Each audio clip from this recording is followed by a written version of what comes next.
En esta presentación vamos a ver una breve descripción de los servomotores. Bueno, empezamos primero definiendo qué es un servomotor. Bueno, pues es un motor que puede ser controlado en posición y velocidad. Son motores que se utilizan en aplicaciones donde se necesita un ajuste fino de la posición del eje o de la velocidad del motor. Tienen capacidad de girar su eje un cierto ángulo en base a una señal que se va a generar mediante un circuito de control externo. Es decir, este motor va a ir acompañado siempre de una electrónica.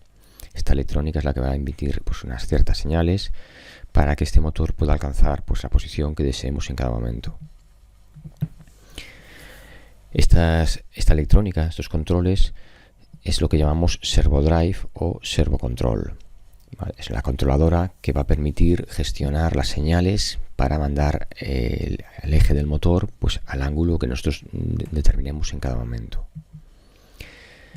Este motor tiene la característica de que tiene par a velocidad cero, es decir, cuando está parado el eje sigue ejerciendo fuerza. Se puede ubicar en cualquier posición manteniéndose estable en esta, algo que no pasaba con el motor asíncrono trifásico, por ejemplo. ¿Cuáles son las partes de que se compone un servomotor? Bueno, primero el servomotor propiamente dicho, es decir, el motor que nos va a dar el eje en el giro. Como decíamos anteriormente, el controlador electrónico, el servomotor. Vamos a tener un encoder o algún tipo de sensor que nos permite controlar la posición angular del rotor. Y vamos a tener habitualmente un reductor para adaptar la velocidad de giro máxima a la requerida por la máquina en términos mecánicos. ¿Dónde se utilizan los servomotores en aplicaciones industriales? Bueno, pues los solemos ver en aplicaciones de alta precisión de posicionamiento. Vamos a ver que este motor podemos ajustar su giro con una resolución bastante alta. También en aplicaciones donde se requieren velocidades altas de respuesta, es decir, que el motor responda rápidamente, en el que necesitemos, por ejemplo, también controlar el par, la fuerza que desarrolla el motor, y en aplicaciones que requieran que el motor esté ejerciendo par cuando está a 0 revoluciones. ¿Qué aplicaciones son estas? Bueno, pues casi todas las de producción automotriz, creación de textiles, envasado de productos, procesamiento de alimentos y bebidas. Se utiliza muchísimo también en robótica industrial.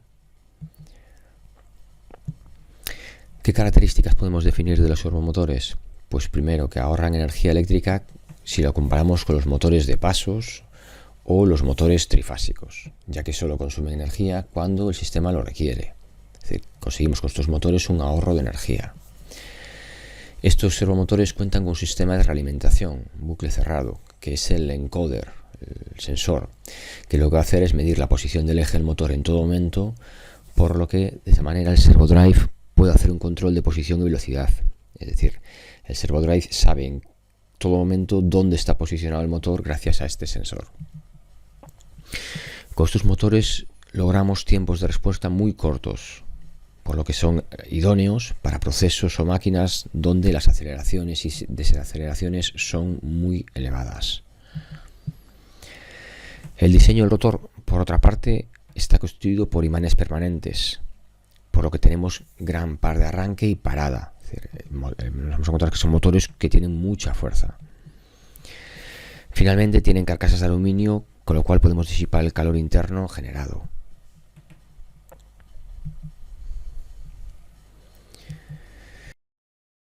Siguiendo hablando de los sensores, bueno, pues los encoders absolutos, que tienen algunos modelos de estos servomotores, sirven para aplicaciones donde se requiere saber en todo momento la posición absoluta del servomotor, como por ejemplo en máquinas CNC.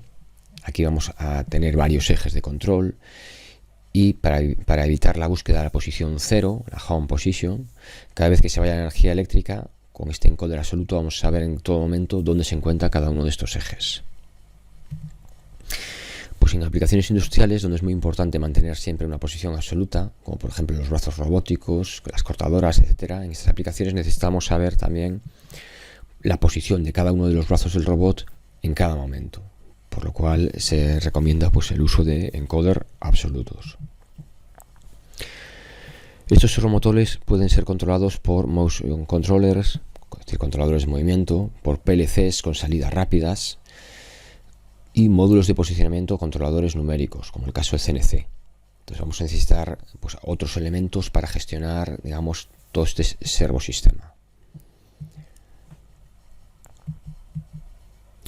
Algunos modelos de servomotores disponen además de frenos mecánicos para evitar o bloquear el movimiento de máquinas o procesos que requieren, digamos, más seguridad y que el motor frene de forma inmediata. Por ejemplo, esto se aplica habitualmente para ascensores, también se aplica en el eje Z de los centros de mecanizado, etc. Los diseños de máquinas donde se tienen muchos ejes, como habíamos hablado de las máquinas CNC, por ejemplo, es indispensable el control individual del par, posición y velocidad de cada uno de los servos que controlan esos ejes, por lo cual vamos a ver que habitualmente vamos a encontrarnos con un servomotor para cada eje. De tal manera que en estas aplicaciones es muy importante el sistema de servomotor maestro-esclavo, donde un servomotor hace de eje maestro y otro lo va siguiendo. Mediante engranes virtuales podemos controlar la relación de transmisión, es decir, las velocidades relativas, entre un eje de movimiento del servomotor y el eje del servomotor esclavo.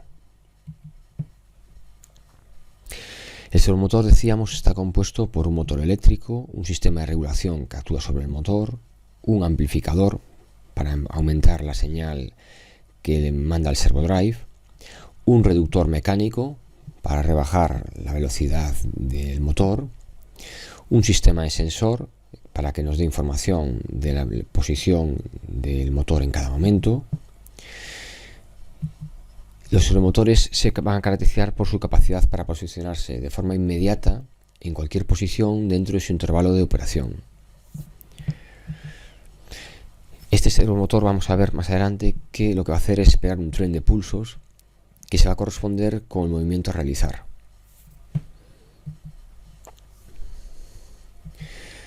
Por sistema de control entendemos un sistema de bucle cerrado en el cual se busca el objetivo de conseguir una consigna determinada. Si estamos hablando de posición o velocidad, pues será la posición o velocidad deseada. Y lo que se hace en cada momento es comparar esa consigna de velocidad o posición con lo que nos está midiendo la señal de realimentación, que habitualmente pues, va a ser nuestro sensor. Si la señal de entrada y la señal del sensor es la misma, bueno, pues habrá un error cero y no se manda señal al elemento de control. Si hay una diferencia entre la señal de entrada y la señal de realimentación, habrá una señal de error, con lo cual se mandará pues, una señal del elemento de control a la planta o proceso, que en este caso es nuestro servomotor. En el control de velocidad lo que queremos hacer es girar al motor a una velocidad determinada, independientemente de la carga. Entonces lo que vamos a estar en todo momento midiendo es la velocidad de ese motor y comparándola con la velocidad de consigna, la velocidad que queremos alcanzar finalmente, el objetivo nuestro. Si lo que queremos hacer por otra parte es el control de posición, lo que tenemos que hacer es realizar desplazamientos entre posiciones determinadas y en función de lo que nos envíe el sensor de posición, pues lo compararemos con la señal de consigna y enviaremos señal al motor para corregir esa posición en caso de ser errónea. Bueno, decíamos que necesitábamos en nuestro motor un servodrive o servocontrolador, que es el dispositivo encargado de gestionar la información que nos va a llegar del motor y emitir pues, señales a nuestro servomotor. En apariencia es similar a un variador de velocidad, pero que está diseñado para el control de servomotores. Estamos hablando de electrónica, de tal manera que hay que tener cuidado con las conexiones porque es sensible a malas conexiones. La programación de un servocontrolador se realiza mediante el software que nos suministra el fabricante y que nos va a permitir, entre otras cosas, pues la configuración de los parámetros de control del servomotor, lectura de fallos y simulaciones de funcionamiento. El servodrive o servocontrolador, decíamos, lo que va a hacer es darnos un tren de pulsos y esto se va a realizar habitualmente por modulación por anchura de pulso, lo que se llama PWM. Es el sistema más empleado para el control de servomotores. Consiste en generar una onda cuadrada en la que se va a variar el tiempo en el que el pulso está a nivel alto, a nivel 1, y la frecuencia con la que se envía este pulso. Cada motor tiene unos márgenes de operación distintos dependiendo del ancho del pulso máximo y mínimo. Habitualmente se utilizan pulsos entre 1 milisegundo y 2 milisegundos de ancho para darnos las posiciones extremas de este servomotor. Por ejemplo, el valor 1,5 indicaría la posición central. El tiempo que pasa entre pulso y pulso, tiempo de off, podrá variar también según el tipo de servomotor, aunque suele estar comprendido entre 10 y 20 milisegundos. Como la mayoría trabaja en la frecuencia de los 50 Hz, las señales PWM van a tener periodos de 20 milisegundos. Recordar que la relación entre frecuencia y periodo es que el periodo es el inverso de la frecuencia. Para que un servomotor se mantenga en la misma posición es necesario enviarle continuamente el pulso. Entonces, si queremos que un servomotor permanezca en la misma posición, tenemos que mandarle continuamente el mismo pulso. Este entonces va a resistir cualquier fuerza que intente moverlo, es decir, va a desarrollar un determinado par.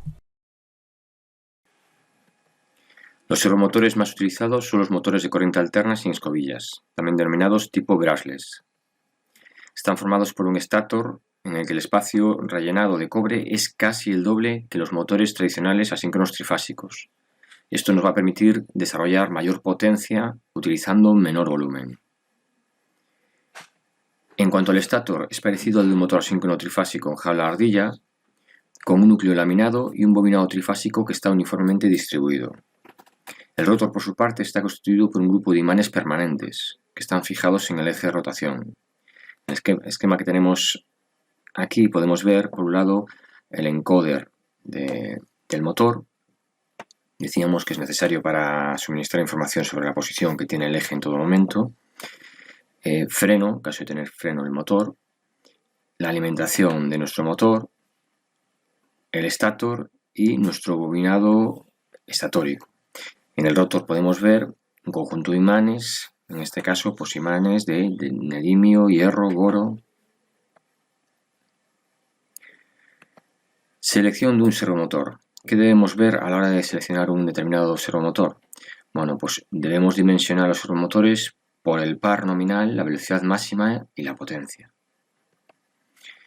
No debemos sobrepasar el par nominal de trabajo que tiene el servomotor, por lo que en ocasiones vamos a agregar mecanismos para aumentar el par, como poleas, cajas reductoras, engranajes, etc.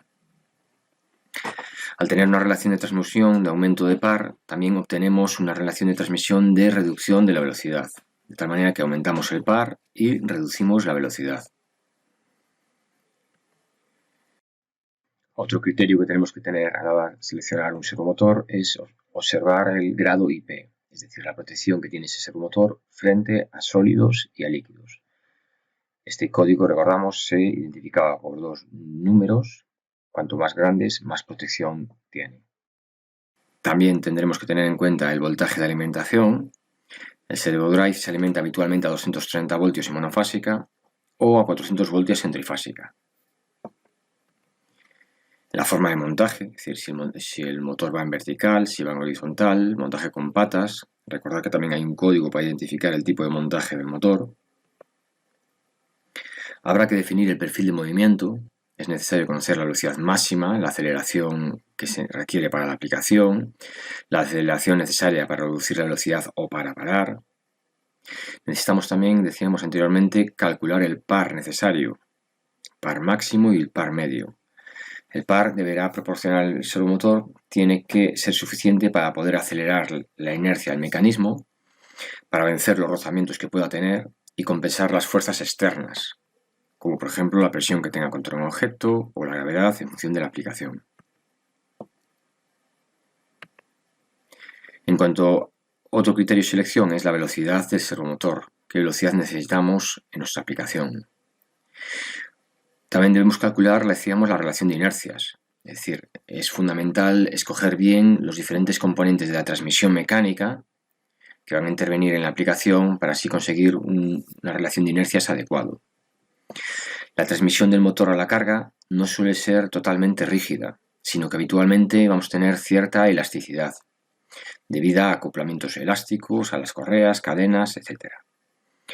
Cuando el motor comienza a moverse, la transmisión tiene un cierto efecto muelle, de tal manera que por un lado no permite alcanzar la precisión deseada y por otro va a generar un sentido en el par contrario al que tiene el motor. Este efecto de muelle va a aumentar cuanto mayor es la relación de inercias. Necesitamos también determinar qué tipo de reductor conviene utilizar.